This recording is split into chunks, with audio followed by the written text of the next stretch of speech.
तुम्हाला माहिती आहे का, प्रेग्नेन्सीमध्ये जर आपण कडधान्य खाल्ले ना त्याचे फायदे खूप जास्त आपल्याला होतात.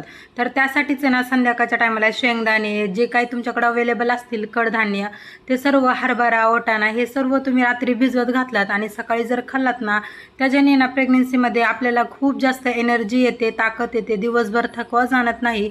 आणि मेन म्हणजे कॅल्शियम, पोटॅशियम हे सर्व गोष्टी ना त्यामध्ये भेटतात आणि खाल्ल्यानंतर सुद्धा खूप छान आणि चवीला पण खूप मस्त असं लागतात. त्यामुळे ना तुम्ही रोज असं प्रयत्न करत जावा की संध्याकाळी भिजत घातलेले सकाळी येणं कडधान्य तुम्ही खा जावा. प्रेग्नेन्सीमध्ये खूप हेल्दी पण असतात आणि खरंच खूप छान लागतात पण. असं त्यानंतर आता मी हे भिजवत घातलेले वाटाणे वगैरे म्हटलं थोडं प्रिशालाही चारावं आणि त्यानंतर मी पण सकाळ सकाळचा माझा नाश्ता हाच होता. मी हे मस्त असं खाल्लं आणि त्यानंतर ना प्रिशाच्या नाश्त्याची तयारी करायला घेतलं.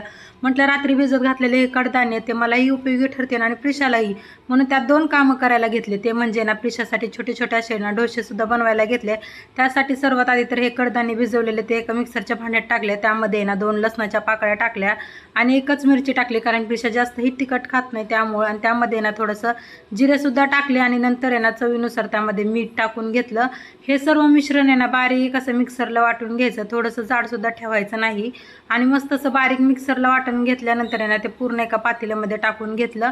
आणि त्यामध्ये ना मी म्हणजे प्रत्येक वेळेस काही अशी बनवत असते ना त्यामध्ये मी तीळ ॲड करते, कारण मला तीळ पण खूप जास्त आवडतात आणि त्यामध्ये छान दिसण्यासाठी पण खूप छान आणि लागण्यासाठी पण खूप छान असतात. त्यामुळे त्यामध्ये ना थोडेसे तीळ ॲड केले आणि नंतर तवासुद्धा गरम करायला ठेवला होता आणि तव्यावर ना थोडंसं तेल ओतून घेतलं. आणि त्यानंतर आहे ना पॅनकेकसारखे असे छोटे छोटे आप्पे कसं बनवतो सेम त्या प्रकारे ना छोटे छोटे पॅनकेकसारखे टाकून घेतले. आणि खरंच सांगते चवीला तर इतके छान झालेले होते आणि खरं खूप टेस्टी झालेले. तुम्ही जर कधी नसन बनवलं तुमच्या बाळासाठी तर एकदा ना ही रेसिपी नक्की ट्राय करा आणि खरं खूप छान लागते. मिक्स कडधान्याचं तर खूपच छान.